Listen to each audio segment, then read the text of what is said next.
بسم اللہ الرحمن الرحیم۔ اور اللہ تائید فرماتا ہے اپنی نصرت سے جس کی چاہتا ہے، ان فی ذلک لعبرۃ، اس میں یقیناً ایک عبرت ہے، سبق آموزی ہے، لأولی الابصار، لیکن یہ عبرت اور سبق آموزی صرف ان کے لیے ہوتی ہے کہ جو آنکھیں رکھتے ہوں، جن کے اندر جو ہے دیکھنے کی صلاحیت موجود ہو۔ اب یہ آج بڑی اہم آ رہی ہے فطرت انسانی کے اعتبار سے۔ ظاہر بات ہے کہ چونکہ یہاں خاص طور پر میں نے عرض کیا تھا کہ یہود کی طرف ایک جو ہے وہ ایک روح سکون موجود ہے اہل کتاب کی طرف، اور اس واقعے کے اندر تو خاص طور پر جن لوگوں کے اندر کہ یہ دنیا کی محبت زیادہ شدید ہوتی ہے، تو اس کا ایک اثر بتا رہے ہیں کہ یہ واقعہ اللہ نے فطرت انسانی میں رکھی ہے، اس لیے کہ یہ دنیا جو ہے اسے اللہ نے چلانا ہے، اس کی رونقیں رکھنی ہے جب تک اس کی مرضی ہے،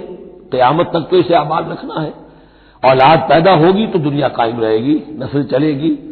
مرد اور عورت کی ایک دوسرے کے ساتھ کشش ہوگی تو اولاد پیدا ہوگی، اور یہ تمام چیزیں جو ہیں دولت کی کوئی طلب ہوگی تو آدمی محنت کرے گا، مشقت کرے گا، کمائے گا۔ تو اس لیے یہ چیزیں فطرت انسانی میں ہیں، یہ بیسک اینیمل انسٹنکٹس ہیں، بس ضرورت اس بات کی ہوتی ہے کہ انسٹنکٹس کو دبا کر رکھا جائے، اللہ کی محبت، اللہ کی شریعت کو اس سے بالا کر رکھا جائے، بس یہ نہیں ہے کہ ان کو ختم کر دیا جائے۔ سیلف اینیہیلیشن اسلام میں نہیں ہے، یہ رہبانیت ہے کہ اپنے نفس کو کچل دو، ختم کر دو، نہیں، سیلف کنٹرول، اپنے آپ کو کنٹرول میں رکھو۔ یہ منہ زور گھوڑا ہے نفس انسانی کا، لیکن جتنا طاقتور گھوڑا ہوگا اتنا ہی آپ کے لیے تیز دوڑنا جو ہے وہ آسان ہوگا، لیکن جتنا منہ زور اور طاقتور گھوڑا ہے اتنا ہی اسے قابو میں رکھنے کی ضرورت بھی ہے، ورنہ اگر اس کے رحم و کرم پر سوار آ گیا تو جہاں چاہے گا پٹخنی دے دے گا۔ تو اس اعتبار سے سیلف کنٹرول ہو، گھوڑا پورا قابو میں ہو۔ البتہ یہ ہے کہ سیلف کو، اپنے نفس کو، اس کو کچل ڈالنا، سیلف اینیہیلیشن، یہ اسلام میں نہیں۔ زین للناس حب الشہوات من النساء، مزین کر دی گئی ہے لوگوں کے لیے ایک تو محبت جو ہے، شہوت کی محبت خواتین کے بارے میں۔ اب دیکھیے یہاں بھی قرآن مجید گویا کہ ایک طرح سے تائید کر رہا ہے فرائڈ کی، اس کے نزدیک سب سے پورٹنٹ فیکٹر جو ہے، سب سے پورٹنٹ جو موٹیو ہے انسان کا، وہ سیکس ہے، اور یہاں بھی اللہ تعالیٰ نے سب سے پہلے اسی کا ذکر کیا ہے، اگرچہ میرے نزدیک ضروری نہیں ہے، اس لیے کہ دوسری جگہوں پر پیٹ جو ہے معاشی ضرورت یہ اس سے بھی سخت ہو جاتی ہے، لیکن یہ کہ واقعتاً یہ حضور نے بھی فرمایا ہے صلی اللہ علیہ وسلم، ما ترکت بعدی فتنۃ اضر علی الرجال من النساء، میرے بعد اب مردوں کے لیے عورتوں کے فتنے سے بڑا فتنہ اور کوئی نہیں ہے۔ ان کی محبت جو ہے وہ انسان کو کہاں سے کہاں لے جاتی ہے۔ بلعام بن باورا یہود کے اندر ایک بہت بڑا عالم اور فاضل شخص تھا، ایک عورت کے چکر میں آ کر اور وہ شیطان کا پیرو بن گیا، وہ قصہ آئے گا سورہ اعراف کے اندر۔ تو واقعہ یہ ہے، ایک فطرت کے اندر ہے تو صحیح، محبت تو ہے۔ زین للناس حب الشہوات من النساء والبنین، اور بیٹے انسان کو بہت پسند ہے، بیٹے ہوں، اس کا نام چلتا رہے، بڑھاپے کا سہارا بنے۔ والقناطیر المقنطرۃ من الذهب والفضہ، اور یہ کہ خزانے ہوں جمع کیے ہوئے سونے کے اور چاندی کے۔ والخیل المسومۃ، اور گھوڑے ہوں، بڑے نسل والے گھوڑے جو ہیں جن پر کے نشان لگے ہوئے ہوتے ہیں، پیڈگری ہوتی ہے ان کی۔ والانعام، اور مویشی ہوں، مال جو ہے پنجاب میں اور سرائکی کے علاقے میں مال کہتے ہی جانوروں کو ہے، ان حیوانات کو ہے مال مویشی۔ والانعام والحرث، اور کھیتی۔ ذالک متاع الحیات الدنیا، بس جو نقطہ اعتدال ہے وہ یہ ہے کہ جان لو یہ ساری چیزیں اس دنیا کی زندگی کا ساز و سامان ہے، اس زندگی کے لیے ضروریات کی حد تک ان سے فائدہ اٹھانا اس میں کوئی بری بات نہیں، لیکن واللہ عندہ حسن المآب، لیکن اللہ کے پاس ہے اچھا لوٹنا، وہ جو ہے جو اللہ کے پاس ہے اس کے مقابلے میں یہ کچھ بھی نہیں۔ اگر یہ ایمان بالآخرہ ہے تو پھر تو انسان ان تمام چیزوں کو، اپنے تمام جذبات و میلانات کو ایک حد کے اندر رکھے گا، اس سے آگے نہیں آنے دے گا۔ لیکن اگر ان میں سے کوئی ایک شے بھی اتنی زوردار ہو گئی اس کی محبت کہ آپ کے دل کے اوپر اس کا قبضہ ہو گیا تو بس آپ گئے، اب وہی ند ہے،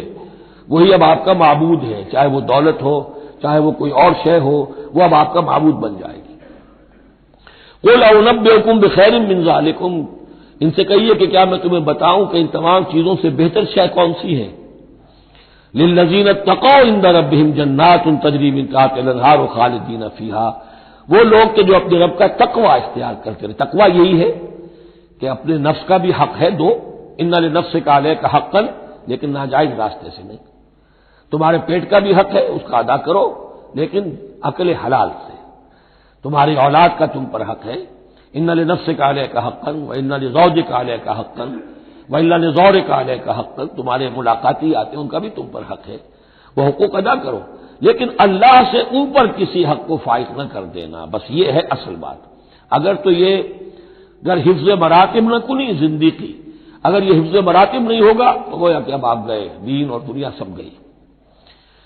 تو للذین اتقوا عند ربہم جنات، ان کے لیے ایسے باغات ہیں تجری من تحتہا الانہار، جن کے دامن میں ندیاں بہتی ہوں گی، خالدین فیہا، اس میں وہ ہمیشہ رہیں گے. وازواج مطہرۃ، اور بڑی ہی پاک عورتیں ہوں گی. ورضوان من اللہ، اور اللہ کی رضوان ہوگی، اللہ کی رضا ہوگی جو سب سے بڑی شے ہے. واللہ بصیر بالعباد، اور یقیناً اللہ تعالیٰ اپنے بندوں کو دیکھ رہا ہے. الذین، وہ کون سے بندے ہیں اس کے خاص؟ الذین یقولون ربنا اننا آمنا، تو یہ کہتے رہتے ہیں پروردگار ہم ایمان لے آئے. فاغفر لنا، پس ہمیں بخش دے، ذنوبنا، ہمارے گناہ، وقنا عذاب النار،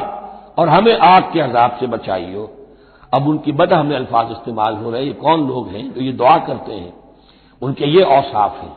اور اس میں گویا کہ تلقین ہے، اگر اللہ سے یہ دعا کرنا چاہتے ہو کہ اللہ تمہیں تمہارے گناہ بخش دے اور تمہیں جہنم کے عذاب سے بچائے، تو یہ اوصاف اپنے اندر پیدا کرو. الصابرین والصادقین والقانتین والمنفقین والمستغفرین بالاسحار، صبر کرنے والے اور راست باز. راست بازی میں راست گوئی بھی ہے، راست کردار بھی ہے، عمل بھی آپ کا صحیح صحت پر ہو، درستی پر ہو، اور قول بھی صحیح اور درست ہو. والقانتین، فرما بردار، والمنفقین، اللہ کی راہ میں خرچ کرنے والے، والمستغفرین بالاسحار، اور جو جس کو آپ کہتے ہیں small hours of the morning, وہ جو سحر کا وقت ہے، سحری کا وقت ہے، اس میں استغفار کرنے والے. ایک تو نمازیں ہیں جو 5 نمازیں ہیں، لیکن خاص وہ وقت جو ہے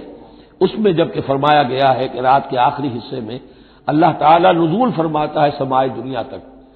اور پھر ایک ندا ہوتی ہے، حل من مستغفر فاغفر له، حل من سائل فاعطیہ، ہے کوئی استغفار کرنے والا کہ میں اسے معاف کر دوں، ہے کوئی کچھ مانگنے والا کہ میں اسے عطا کر دوں. ہم تو مائل بکرم ہے، کوئی سائل ہی نہیں، راہ دکھلائیں کسے، رہرو منزل ہی نہیں. شاہد اللہ انہ لا الہ الا هو والملائکۃ واولو العلم قائما بالقسط، اللہ خود گواہ ہے کہ اس کے سوا کوئی معبود نہیں. سب سے بڑی گواہی تو اللہ کی ہے. والملائکۃ، اور سارے فرشتے گواہ ہیں. واولو العلم، اور اولو العلم بھی اس پر گواہ ہیں. یہ اولو العلم جو ہے، اولو الالباب، اولو العلم الذین یعقلون، یہ وہ لوگ ہیں کہ جو ان کائناتی آیات کے حوالے سے اللہ کو پہچان لیتے ہیں اور اس کو مان لیتے ہیں کہ وہی معبود برحق ہے. جو ہم نے 20ویں رکوع کی پہلی آیت پڑھی تھی سورہ بقرہ کی، ان فی خلق السماوات والارض واختلاف اللیل والنہار والفلک التی تجری فی البحر بما ینفع الناس، اور یہ تمام بہت سے فینومینا آف دی نیچر بیان کر کے لآیات لقوم یعقلون.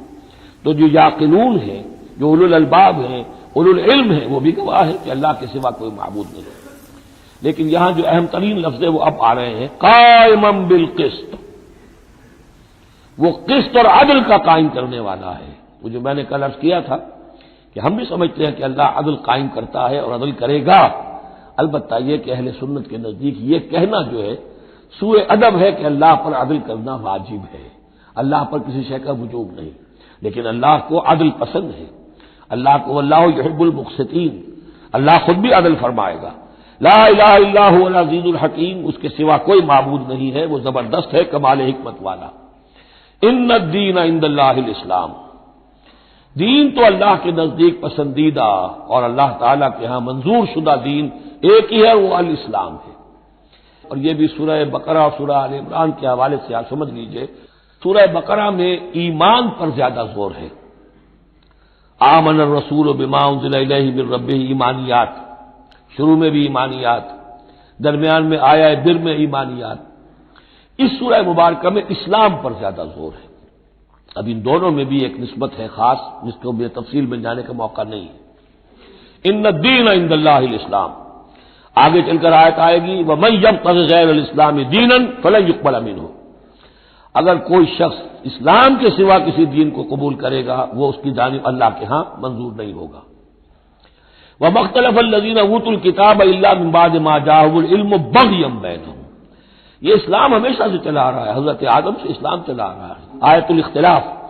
اس کا گویا کہ خلاصہ آ گیا، اور جن لوگوں نے اختلاف کیا ہے، یہ پگڈنڈیاں نکالی ہیں، غلط راستوں پر مڑ گئے ہیں، تو یہ اس کے بعد کہ ان کے پاس علم آ چکا تھا، اور اصل سبب بغیم بینہم، ضدم ضدہ، دی ارتھ ٹو ڈومینیٹ۔ ومن یکفر بآیات اللہ، اور جو کوئی اللہ کی آیات کا انکار کرتا ہے، فإن اللہ سریع الحساب، تو اللہ تعالیٰ کو حساب لیتے دیر نہیں لگے گی، وہ بڑی تیزی کے ساتھ حساب لے لے گا۔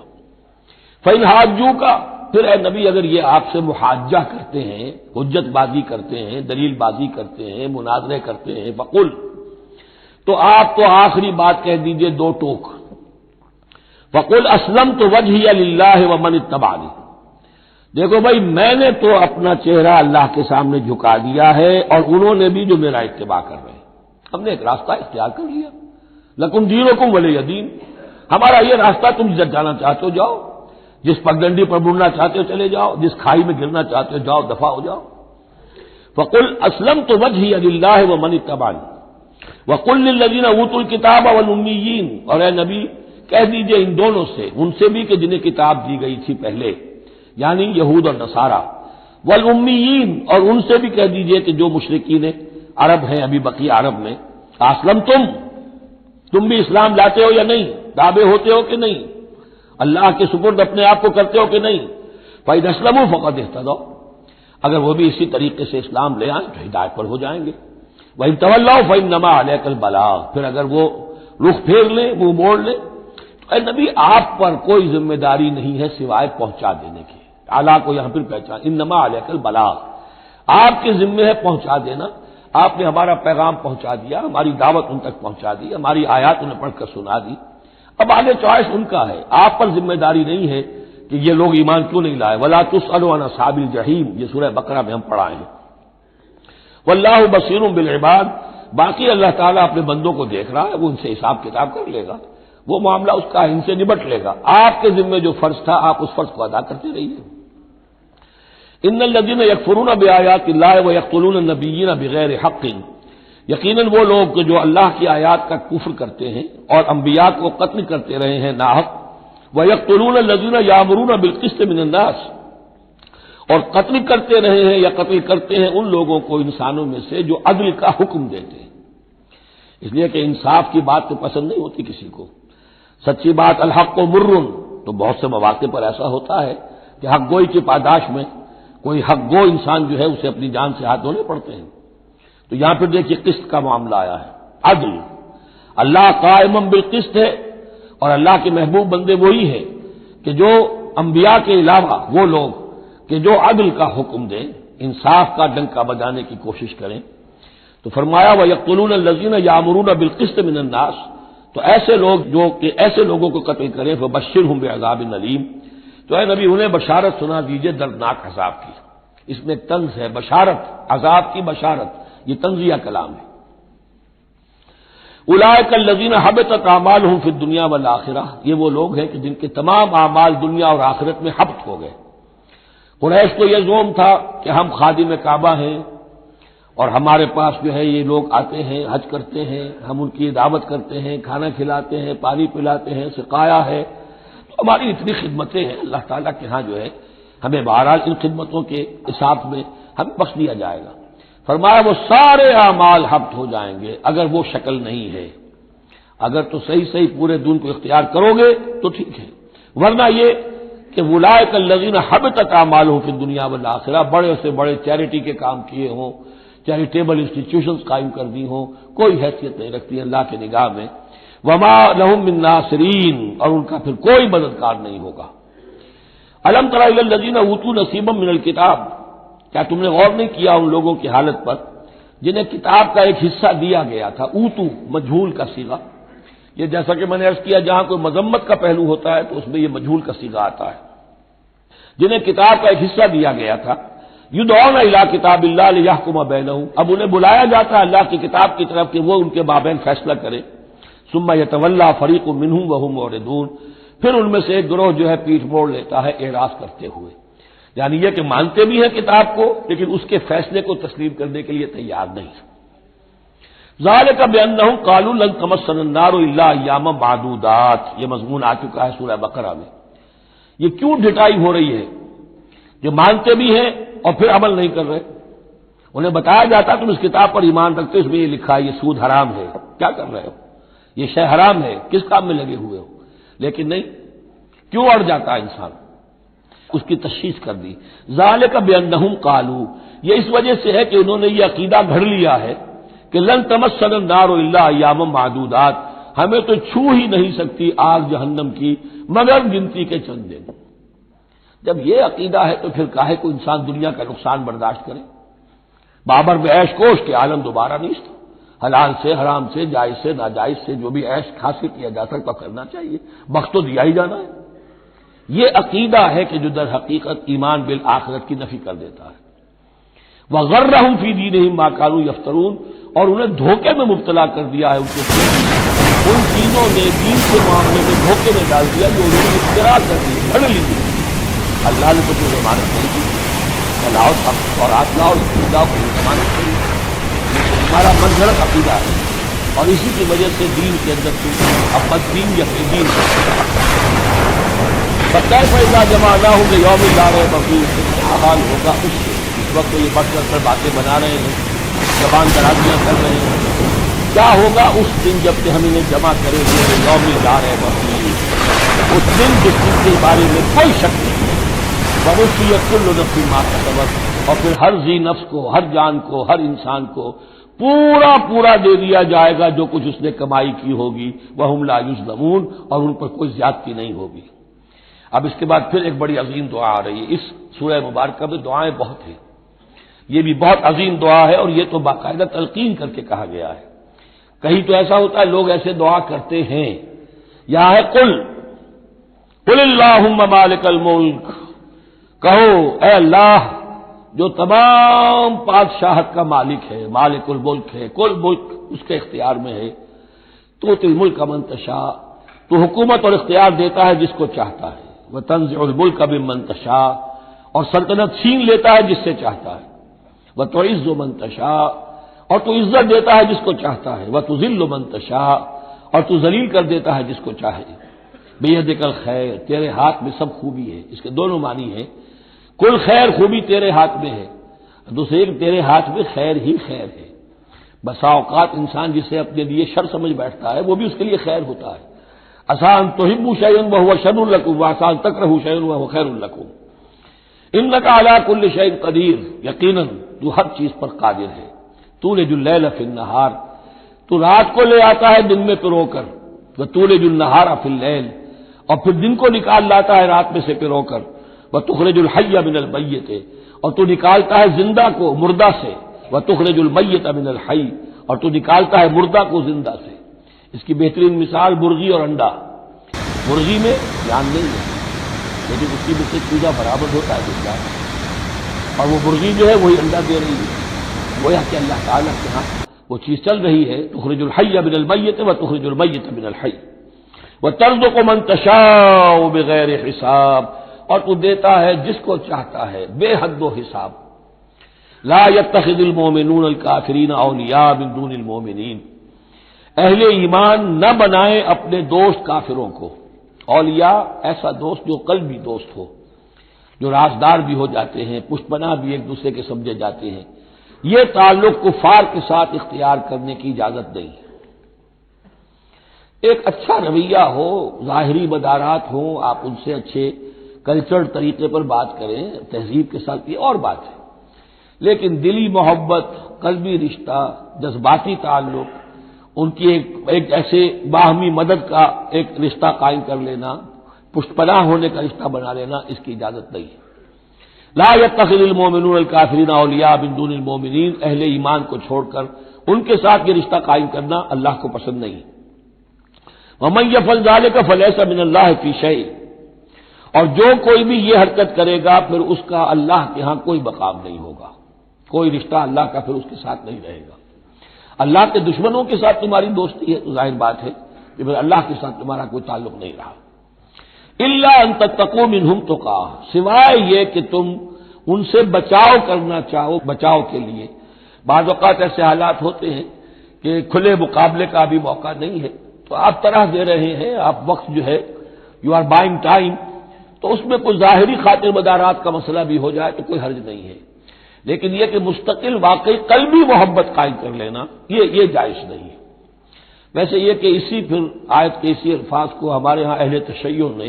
تقیہ کی جڑ بنا دیا ہے، لیکن انہوں نے اسے پہنچا دیا اس حد تک کہ جھوٹ بھی بولو، اپنے عقائد بھی چھپا لو، اور اس کے لیے دلیل یہاں سے لاتے ہیں، لیکن یہ بالکل ایک دوسری شکل ہے کہ یہ صرف ایک ظاہری مدارات کی حد تک، ایک حد تک، یہ نہیں کہ آپ جھوٹ بولنے پر آ جائیں اور آپ ایک چیز کو چھپانے پر آ جائیں، بس یہ ہے کہ آپ اس وقت تک جیسے ہم پڑھ چکے ہیں سورہ بقرہ میں کہ اگرچہ یہ یہودی جو ہیں ان کے دلوں کے اندر آگ بھری ہوئی ہے تمہارے خلاف، لیکن یہ فصفحوا فاعفوا واصفحوا، ابھی ذرا درگزر کرتے رہو، ابھی فوری طور پر ان کے ساتھ جو ہے معاملہ کوئی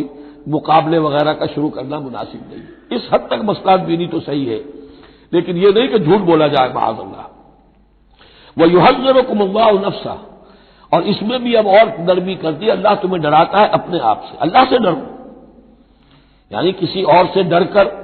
خواہ صرف خاطر مدارات کر لینا بھی صحیح نہیں ہے، لیکن یہ کہ بہرحال ضرورت ہے، کسی وقت مصلحت ہے تو کرو، لیکن یہ کہ اصل تمہارے دل میں خوف اللہ کا رہنا چاہیے۔ وَإِلَى اللَّهِ الْمَصِيرُ، اور اللہ ہی کی طرف تمہیں لوٹ جانا ہے۔ قُلْ إِن تُخْفُوا مَا فِي صُدُورِكُمْ وَتُبْدُوهُ يَعْلَمُهُ اللَّهُ، یہ پھر وہی آیت آ گئی ہے جو سورہ بقرہ کے آخر میں آئی تھی، لِلَّهِ مَا فِي السَّمَاوَاتِ وَمَا فِي الْأَرْضِ وَإِن تُبْدُوا مَا فِي أَنفُسِكُمْ أَوْ تُخْفُوهُ يُحَاسِبْكُم بِهِ اللَّهُ، یہاں فرمایا قُلْ إِن تُخْفُوا مَا فِي صُدُورِكُمْ، کہہ دیجئے کہ اگر تم چھپاؤ جو کچھ کہ تمہارے سینوں میں ہے، اور تبدوہ، یا تم اسے ظاہر کر دو، یعلمہ اللہ، اللہ تعالیٰ اس کو جانتا ہے۔ تمہارے ظاہر کرنے چھپانے سے اللہ سے کوئی تعلق نہیں ہے، ایک دوسرے سے چھپا سکتے ہو، ظاہر کر سکتے ہو، اللہ سے نہیں۔ وَيَعْلَمُ مَا فِي السَّمَاوَاتِ وَمَا فِي الْأَرْضِ، اور وہ جانتا ہے جو کچھ کے آسمانوں میں اور زمین میں ہے۔ وَاللَّهُ عَلَىٰ كُلِّ شَيْءٍ قَدِيرٌ، اور اللہ تعالیٰ ہر چیز پر قادر ہے۔ یوم تجد کل نفس ما عملت من خیر محضرا، اس دن کا تصور کرو جس دن ہر جان، ہر نفس موجود پائے گا، حاضر کیا ہوا پائے گا ہر وہ عمل جو اس نے کیا ہوگا۔ فمن یعمل مثقال ذرۃ خیرا یرہ ومن یعمل مثقال ذرۃ شرا یرہ، یوم تجد کل نفس ما عملت من خیر محضرا وما عملت من سوء، جو نیکی کی ہوگی اسے بھی موجود پائے گا، اور جو بڑی کمائی ہوگی وہ بھی موجود پائے گا۔ تود لو ان بینہا وبینہ امدا بعیدا، اور ہر جان یہ چاہے گی، ہر انسان یہ چاہے گا کہ کاش میرے اور میرے اعمال نامے کے درمیان بڑا فاصلہ آ جائے، میں اسے دیکھوں بھی نہ، میری نگاہ بھی اس پر نہ پڑے۔ وَيُحَذِّرُكُمُ اللَّهُ نَفْسَهُ، اور اللہ ڈرا رہا ہے تمہیں اپنے آپ سے، یعنی تقویٰ رکھنا ہے تو اس کا کرو، ڈرنا ہے تو اس سے ڈرو، خوف کھانا ہے تو اس سے کھاؤ۔ واللہ رؤوف بالعباد، اور اللہ تعالیٰ اپنے بندوں کے حق میں بہت شفیق ہے، یعنی یہ وارننگ سے اسی لیے دے رہا ہے کہ تمہاری عاقبت برباد نہ ہو، بار بار سمجھا رہا ہے۔ قُلْ إِن كُنتُمْ تُحِبُّونَ اللَّهَ، یہ آیت بہت معروف بھی ہے، مسلمانوں کو پسند بھی ہے، ہمارے ہاں جو واعظ ہوتے ہیں، تقاریر ہوتی ہے تو اس کے اندر بہت کثرت سے کوٹ ہوتی ہے۔ قُلْ إِن كُنتُمْ تُحِبُّونَ اللَّهَ فَاتَّبِعُونِي يُحْبِبْكُمُ اللَّهُ، اے نبی کہہ دیجئے کہ اگر تم لوگ چاہتے ہو کہ اللہ سے محبت کرو، اگر تم اللہ سے محبت کرتے ہو فاتبعونی، تو میری پیروی کرو، میرا اتباع کرو۔ یحببکم اللہ، اللہ تم سے محبت کرے گا، ویغفر لکم ذنوبکم، اور تمہارے گناہ بخش دے گا، واللہ غفور الرحیم، اور اللہ غفور الرحیم ہے۔ قل اطیعوا اللہ والرسول، کہہ دیجئے اطاعت کرو اللہ کی اور اس کے رسول کی، فإن تولوا فإن اللہ لا يحب الکافرین، اور اگر وہ پیٹھ موڑ لیں تو اللہ کو ایسے کافر پسند نہیں ہے۔ یہ دو آیتیں اس اعتبار سے بڑی اہم ہیں کہ اس میں رسول کے لیے دو الفاظ آئے ہیں، اطاعت اور اتباع۔ اطاعت اگر نہیں ہے تو کفر ہو گیا، اطاعت تو لازم ہے، لیکن اطاعت کس چیز میں ہوتی ہے؟ جو حکم دیا ہے یہ کرو، آپ کو کرنا ہے۔ اتباع اس سے اوپر کی شے ہے،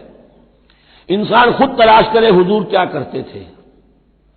اور چاہے آپ نے نہیں فرمایا کہ یہ کرو لیکن آپ ان کی پیروی کر رہے ہیں، یہ گویا کہ دائرہ وسیع ہو گیا۔ جس سے محبت ہوتی ہے اس کا انسان جو ہے اس کی ہر طرح سے اس کے ساتھ ایک مناسبت پیدا کرنا چاہتا ہے، کیسا لباس اس کا ہے ویسا ہی لباس اپنا بنائے، کیا چیزیں اس کو پسند ہیں کھانے میں وہی چیزیں خود بھی کھائے اور پسند کرے.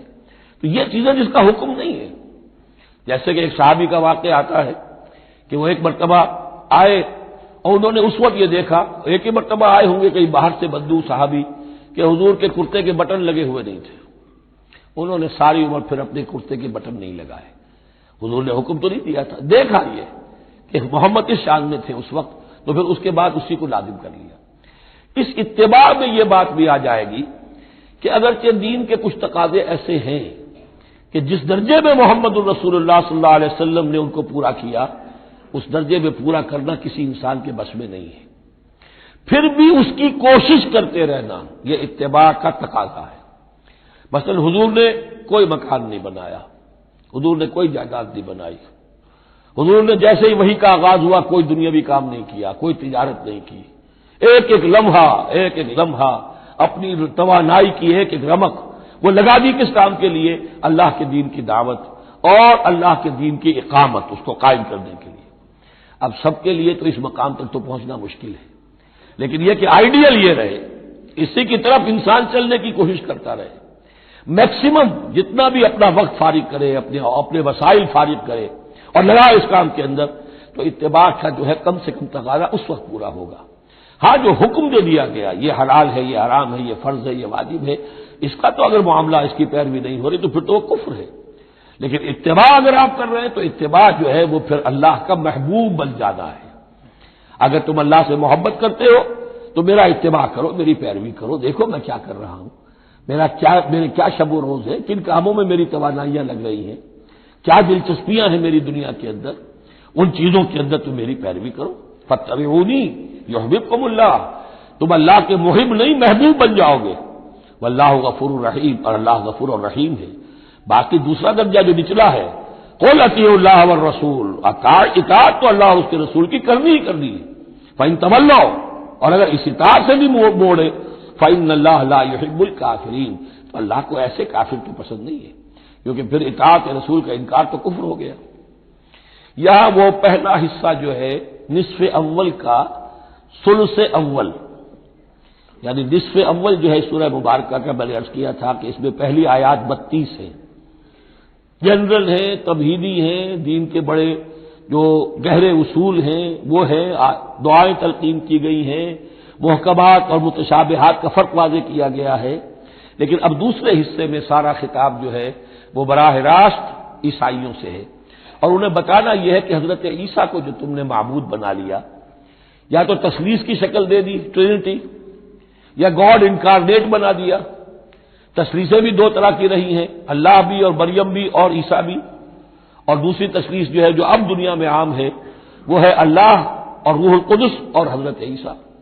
تو یہ جو تثلیثیں تم نے ایجاد کر لی کہ کوئی بنیاد نہیں ہے، یہ تمہاری کج روی ہے، تم نے غلط شکل اختیار کی ہے. عیسیٰ علیہ السلام بہت برگزیدہ پیغمبر تھے، ہاں ان کی ولادت معجزانہ طریقے پر ہوئی ہے، لیکن اگر ان کی ولادت معجزانہ طریقے پر ہوئی ہے تو ان سے متصلاً قبل یحییٰ کی جو ولادت ہوئی ہے وہ بھی معجزانہ ہوئی ہے، وہ بھی کوئی کم معجزہ نہیں تھا. تو معجزہ، اور پھر آدم کی جو ولادت ہوئی ہے، آدم کو جو پیدا کیا اللہ نے، تو ظاہر بات ہے کہ وہ اپنی جگہ پر جہاں سے نسل انسانی کا آغاز ہوا، تو یہی بات اگر دلیل ہو جائے الوہیت کی تو یہ تو پھر آدم کو بھی الہ مانو اور یحییٰ کو بھی الہ مانو. تو ساری بحث اس پر ہو رہی ہے. ان اللہ اصطفیٰ آدم و نوحا وآل ابراہیم وآل عمران علی العالمین، یقیناً اللہ نے چن لیا آدم کو اور نوح کو اور آل ابراہیم کو اور آل عمران کو تمام جہان والوں پر، تمام جہانوں پر نہیں، تمام جہان والوں پر. حضرت آدم علیہ السلام کا بھی استفاء ہوا ہے. اس میں کچھ ان لوگوں کے لیے دلیل بنتی ہے جو سمجھتے ہیں کہ جو تخلیق آدم ہے اس میں پہلے کوئی اسپیشیز وجود میں آئی تھی، اور اس اسپیشیز، اس نوع کے ایک فرد کو اللہ نے چن کر اس میں پھر اپنی روح پھونکی ہے تو وہ آدم بن گئے. تو وہ بھی سلیکٹڈ تھے. استفاء کے معنی ہوتا ہے کسی میں سے چن لینا. بہرحال ایک عام معنی بھی ہو جاتے ہیں، پسند کر لینے کے معنی بھی ہو سکتے ہیں.